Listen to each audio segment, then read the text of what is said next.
I actually experienced my first 3 month postpartum.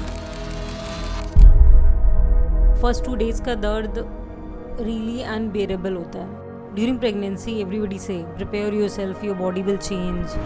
And suddenly, hanging belly, body with stretch marks, pigmentation all over body, dark spots, C-section cut mark. Let's talk about breastfeeding. अगर baby properly latch नहीं करता है, 4 milk के बाद hind milk तक नहीं पहुंचता है, तो मिल्क डग फॉर्म हो जाते हैं. इससे आपका ब्रेस्ट काफ़ी हार्ड हो जाता है. इवन आपके निप्पल में ब्लिस्टर तो पता ही होगा, मिल्क के ब्लिस्टर टाइप फॉर्म हो जाते हैं जो बहुत पेनफुल होते हैं. और उस पेन में आपको बेबी को फीड भी कराना है सेम ब्रेस्ट से. सो यू कैन इमेजिन कितना पेनफुल होता होगा. I never felt this overwhelmed in my entire life, never. Social media पे देखो आजकल glowing skin, beautiful moments, cute babies. Usually मैं भी यही सब दिखाती हूँ, but not today. Today I want to share what I actually experienced my first 3 month postpartum. The things nobody posts about and the things nobody tells you. Because I feel किसी को तो बोलना चाहिए. Whether it's C-section or vaginal delivery, first 2 days का दर्द really unbearable होता है. And honestly describe करना बहुत मुश्किल है. Even moving without support nearly impossible. But जब न्यू बेबी बॉर्न होता है और सब लोग आपके आसपास इतने एक्साइटेड होते हैं, तो आप कुछ घंटों के लिए सब कुछ भूल जाते हो, अपना पेन सब कुछ. Then after 2-3 days when you come home, reality hits hard. Because in hospital with the support of doctor, staff, nurses, सब कुछ मैनेज हो जाता है कैसे. बट घर आने के बाद एक्चुअली आपको समझ में आता है. You don't know how to handle a newborn, you don't know how to feed them properly, you don't know how to make them sleep when you yourself are in so much pain. और ऊपर से you just want to cry without any reason, no reason at all. I mean, food अच्छा लग रहा है तो रो रहा है, फूड अच्छा नहीं लग रहा है तो रो रहा है, बेबी पास में है तो रो रहा है, बेबी किसी और के पास है तो रो रहा है. इवन कोई कुछ बोल रहा है तो रो रहा है, कोई कुछ नहीं बोल रहा है तो भी रो रहा है. Your husband, even your close ones, they want to help but they don't know why you're crying. Even you also don't know why. After discharge जब 3-4 दिन के बाद डॉक्टर के पास गई तो डॉक्टर ने बोला ये सब नॉर्मल है, इसको बेबी ब्लूज़, पोस्टपार्टम ब्लूज़ बोलते हैं. आफ्टर डिलीवरी हार्मोन्स क्रैश करते हैं which can last up to 3 to 6 months. But nobody told me all these things before. Maybe पहले जनरेशन्स की वुमेन ये सब रियलाइज़ ही नहीं करती थी और उनको शायद लगता ही नहीं था ये भी कोई एक फीलिंग है. During pregnancy, everybody say, prepare yourself, your body will change, you will look different.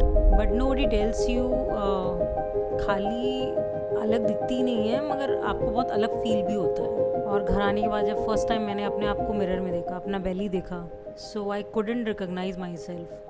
It was really hard to believe because मैं कभी ओवरवेट थी नहीं अपनी लाइफ में. इवन कभी मैं हॉस्पिटल में एडमिट नहीं हुई, कभी मुझे कोई कट्स नहीं लगा, कोई स्टिचेस नहीं लगे, कभी सलाइन, ग्लूकोज कुछ नहीं चढ़ा था.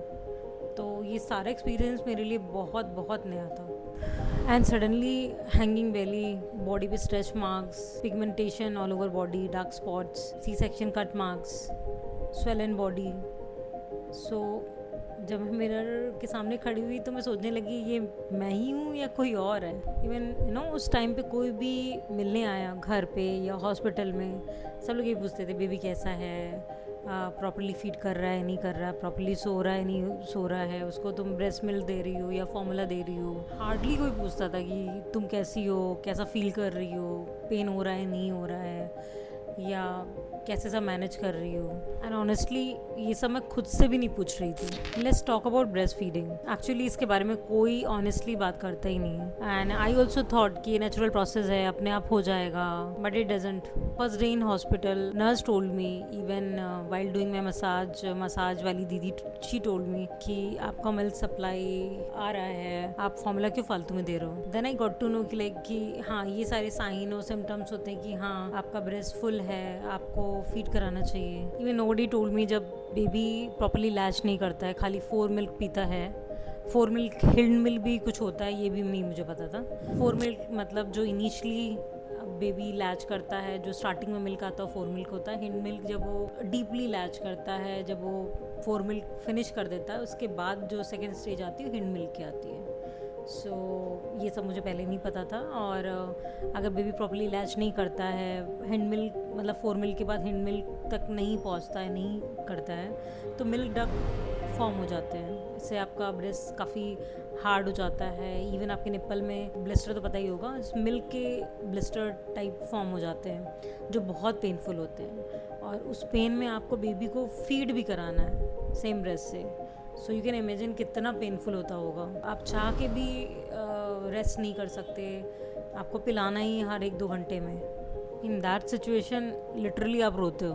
And during this postpartum journey आपको ये कांस्टेंट फियर रहता है कि लाइक आपके बेबी को इनफ मिल्क सप्लाई मिल रहा है नहीं मिल रहा है, वो प्रॉपर्ली सो रहा है नहीं सो रहा है, इवन जब वो ज़्यादा सोता है तो ज़्यादा क्यों सो रहा है। आप जब उसे चुप नहीं करा पाते, you really feel guilty like you know कि मैं उसको चुप क्यों नहीं करा पा रही हूँ। Nobody told me it would be so hard initially and even nobody told me it will get better with time.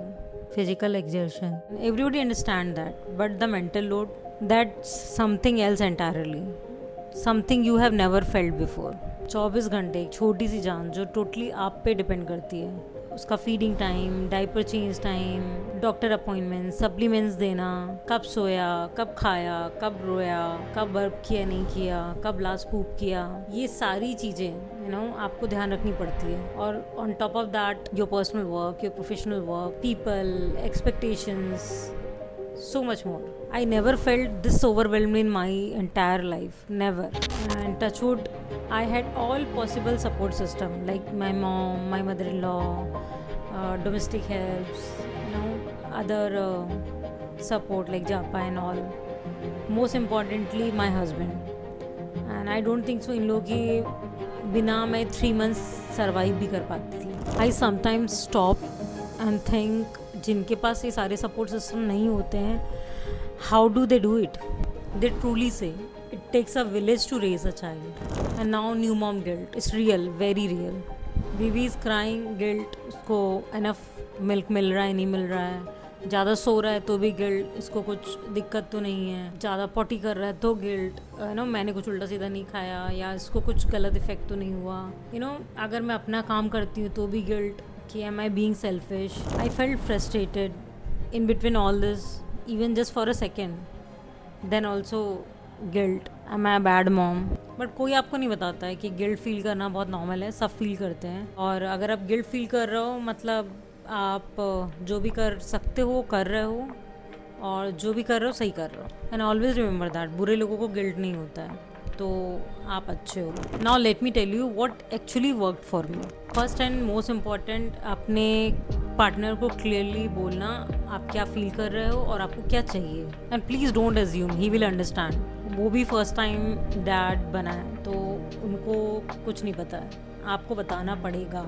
थोड़ा अपने दोनों लोगों के लिए भी टाइम निकालो। एग्जाम्पल, घर पे साथ में बैठ के यू नो मूवी देखो साथ में, कुछ नहीं होता है तो एक ड्राइव पे चले जाओ along with your baby. I know you can't leave your baby at home. Ice cream खा के या कोई फेवरेट डिजर्ट खा के आ जाओ, कुछ भी जो भी करके तुमको अच्छा लगे वो करो। And second thing, ask for help. At least take 15 to 30 minute for yourself. Baby को थोड़े टाइम के लिए किसी को दे दो। अगर आपके पास नैनी है या आपकी मॉम है, मदर इन लॉ है, हस्बैंड है, किसी को भी, वो 15-30 मिनट जो आपको मन करता है करो।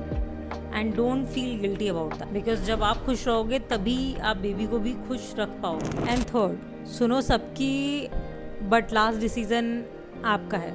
सबकी रिस्पेक्ट करो, सबकी बातें सुनो, बट जो आपको सही लगे वो करो, क्योंकि आपको और आपके बेबी को आपसे बेटर कोई नहीं जानता है। तो और आप जो डिसाइड करोगे सही ही करोगे। And last and very important, अपने सर्कल में, अपने आसपास में जो न्यू मॉम्स हैं जिनसे आप कनेक्ट करते हो, इवन ऑन सोशल प्लेटफॉर्म, जो रियल एक्सपीरियंस शेयर कर रहे हैं उनको आप फॉलो करो, उनसे बात करो जिससे कर सकते हो और जिससे बात करके आपको अच्छा लगता हो। With the time you will feel better, I know that. I am not a perfect mom, खाली 3 months हुए हैं तो मैं ज़्यादा ज्ञानबाजी नहीं कर रही हूँ। I don't have all answers also, but I am the mom who tries every single day in my own way. And if you are doing the same तो तुम सही कर रही हो। Postpartum is really hard, but with the time सब better हो जाता है, I promise. If you have any story, feeling, moments which you want to share, please do share. And if you have any question also, please drop your questions in comment section. And I'm going to read every single one. And even if this video can help a new mom, please do share, because I know she won't ask for help but she needs it. And तब तक अपना ख्याल रखो. See you in the next one. अब baby मेरा जग गया है. Bye bye.